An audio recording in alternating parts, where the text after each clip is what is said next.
Алғашқы әліппені жазған кім екен?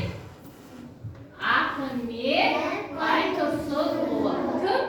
Ахмет Байтұрсынұлы. Алғашқы әліппені жазған кім?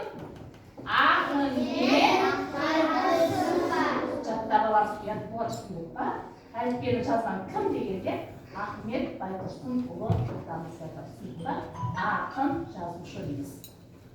Балалар оқуға бара жатып қарап, деп білім алуға шақырған. Қолындағы әліппе сені оқу мен жазуға үйретеді. Біздің қолымыздағы әліппе нені үйретеді? Оқу мен жазуға үйретеді. Жоқ, үйретпей ма? Үйретеді. Сол үшін әліппені жақсы оқуымыз керек. Әліппені жақсы оқыған оқушы, әріпті таныған оқушы жақсы білім алар деп сенемін. Ата-анамыздың сенімін ақтаймыз ба? Иә. Қандай оқушы боламыз? Олай істейміз. Керемет бала боламыз. Келістік па? Иә.